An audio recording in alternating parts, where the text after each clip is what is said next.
O Brasil assistiu essa semana à volta da normalidade democrática, normalidade institucional. A gente relembrou o que é ter um governo normal, um governo que nem tomou posse ainda, mas já está governando, porque o Bolsonaro sumiu do mapa, né? Então o Lula foi a Brasília, se reuniu com os chefes dos outros poderes. Esteve com Arthur Lira, presidente da Câmara, inclusive fez campanha para o Bolsonaro, mas é o presidente da Câmara. O Lula tem que conversar com ele.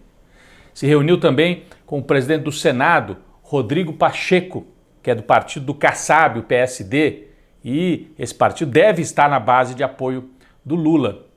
Depois, o futuro presidente, o presidente eleito, foi ao Supremo Tribunal Federal. E aí a gente tem uma imagem da chegada do Lula, recebido pela presidenta Rosa Weber. Depois ele se senta com os ministros todos em torno da mesa e conversam institucionalmente, uma pacificação, já que o atual presidente ainda, Jair Bolsonaro, o tempo todo fez atrito, gerou confusão em Brasília. Lula sinalizou que quer normalidade, calma. É claro que os poderes em alguns momentos discordam, mas é para isso que eles existem.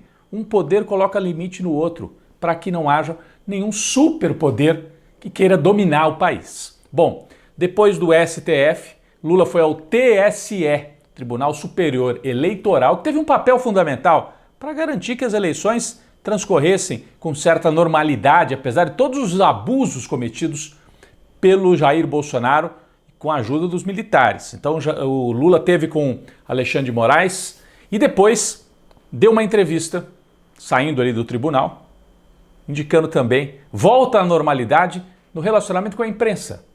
Conversou com jornalistas, tudo tranquilo. Nós temos um trecho da fala de Lula em Brasília. O Brasil vai voltar à normalidade. Vai voltar, a gente vai voltar a dormir tranquilo, a gente vai voltar a sonhar, a gente vai voltar a ter um prazer no orgulho de ser brasileiro o tempo todo. Bom, nesse mesmo dia, enquanto o Lula estava falando com os chefes dos poderes e depois com o TSE, e aí não é coincidência, os militares divulgaram o famoso relatório sobre as urnas eletrônicas. Aquele relatório para dar discurso para os bolsonaristas de que houve fraude e tal. Só que o relatório não trouxe nada. O relatório do Ministério da Defesa fez lá a comparação, os boletins de urna com o sistema do TSE e não há nenhuma inconsistência. Para dar algum discurso, eles ainda levantam dúvidas. Não, veja bem, para as próximas eleições seria bom mudar isso e aquilo. O TSE foi rápido e divulgou uma nota dizendo muito bem, muito obrigado pelo relatório. No momento oportuno, nós vamos avaliar as sugestões. Então está encerrada essa história. O relatório do Ministério da Defesa frustrou os golpistas que seguem concentrados em frente a sedes do Exército no Brasil inteiro. Inclusive em Brasília, 100 caminhões foram lá para o comando do Exército para fazer pressão. Eles achavam que ia vir assim, um relatório para dizer para cancelar as eleições. Nada disso. Então, frustração do lado bolsonarista, esvaziamento dos atos nas manifestações golpistas e antidemocráticas. Bolsonaro segue desaparecido, o governo dele acabou antes da hora, que ainda tinha 2 meses. Enquanto isso, como o poder não admite vácuo, o Bolsonaro desaparece e o Lula começou a governar, informalmente, entre aspas. Mas o que acontece? O grupo de transição, coordenado por Lula e pelo vice, Geraldo Alckmin, está ocupando espaços. Foram divulgados vários nomes que vão compor os grupos temáticos, Então, economia, tem lá 2 economistas mais ligados ao PSDB e 2 mais ligados ao PT. Assistência social, os programas sociais, a Simone Tebet vai estar lá, ao lado da Tereza Campelo, que foi ministra dos governos do PT. Comunicação, mulheres, direitos humanos, indústria e comércio, planejamento, vários nomes foram sendo divulgados. Não são nomes de ministros, são nomes dessa equipe que vai fazer a transição. O que é a transição? Fazer um diagnóstico do que está acontecendo agora e apontar para o presidente, olha, aqui tem uma armadilha, precisa desmontar, aqui tem que fazer uma portaria assim no primeiro dia, aqui tem que fazer uma proposta de decreto, enfim, dar um diagnóstico para o Lula no dia que sentar na cadeira, saber o que fazer nas várias áreas. A presença de Guido Mantega na área do planejamento, nesse grupo de transição, gerou ruído no chamado mercado. O mercado não gosta do Guido Mantega, porque ele é desenvolvimentista, ele não segue essa linha do mercado financeiro. O mercado também não gostou de uma fala de Lula em Brasília, quando ele questionou. Falam tanto de teto de gastos, mas e a preocupação com quem passa fome? Por que tem que se preocupar só com o teto de gastos e não com 30 milhões de brasileiros à beira da fome? Ou então passando fome mesmo.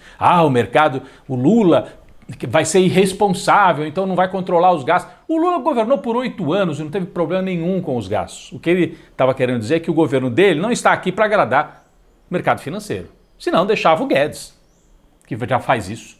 O Lula tem um outro enfoque, uma outra ênfase, apesar da responsabilidade fiscal. No fundo, é um jogo, né? É um jogo para que o governo eleito siga mais uma cartilha liberal, que é o programa do PSDB antigo, que foi derrotado nas urnas. Eles não conseguiram ter um candidato viável para ir para o segundo turno, né? Ficou entre Lula e Bolsonaro. Essa turma aí liberal não consegue ter um candidato viável, mas ficam pressionando. Usam a imprensa, usam a Globo, usam a Folha, o UOL, para dizer para o Lula, Lula, se você fizer isso o mercado vai explodir. E de fato, a bolsa caiu, o dólar subiu, por causa dessas declarações do Lula e também por outras questões da economia brasileira.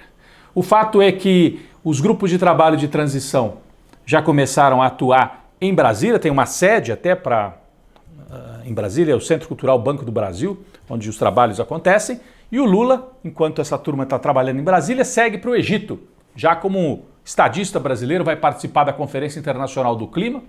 Alguns assessores devem participar ao lado dele, a Marina Silva, claro, estará lá. E há uma expectativa de que durante a Conferência Internacional do Clima, o Lula aponte o nome da pessoa que vai ocupar a pasta do meio ambiente, que pode ser a Marina Silva. Há também uma outra possibilidade, a Marina Silva ocuparia um cargo novo, chamado Autoridade do Clima. E o ministério ficaria por um segundo nome, pode ser o Randolfo Rodrigues. São as especulações já em Brasília. Lula pode anunciar também o Ministério dos Povos Originários, dos povos indígenas, ao nome da Sônia Guajajara e de outros que poderiam ocupar esta vaga. Então, o Lula vai ocupando espaços no cenário internacional, num momento de instabilidade no mundo, no momento em que os Estados Unidos, por exemplo, o governo Biden já manifestou que quer logo um encontro presencial com o Lula, porque o Lula é um símbolo da democracia, da vitória da democracia sobre a extrema-direita. Os Estados Unidos têm esse problema também lá, né? Com o trumpismo. E uma nota final aqui, no noticiário internacional, eleição nos Estados Unidos, todos os analistas diziam assim, o Biden vai tomar uma surra, é eleição de deputado e senador, né? Mas o partido dele, o democrata, vai tomar uma surra porque tem inflação, a economia não está bem, o Trump vai ficar forte de novo, vai eleger um monte de gente. Não aconteceu nada disso. A apuração ainda seguia, porque nos Estados Unidos é tudo muito lento, né? A apuração é lenta. Para o Senado deve continuar um empate, e aí os democratas levam vantagem no voto de Minerva.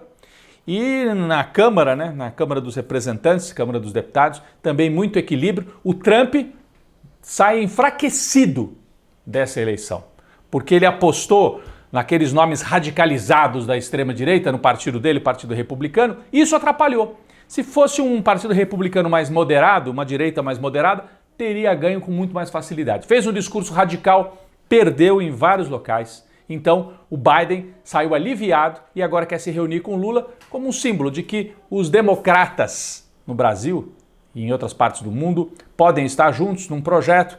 Muito cuidado, né? Porque os Estados Unidos estão sempre defendendo os interesses deles, claro, mas sinaliza que o Lula tem uma importância, inclusive para dar sustentação de alguma maneira ao Biden nesse enfrentamento com a extrema-direita dentro dos Estados Unidos.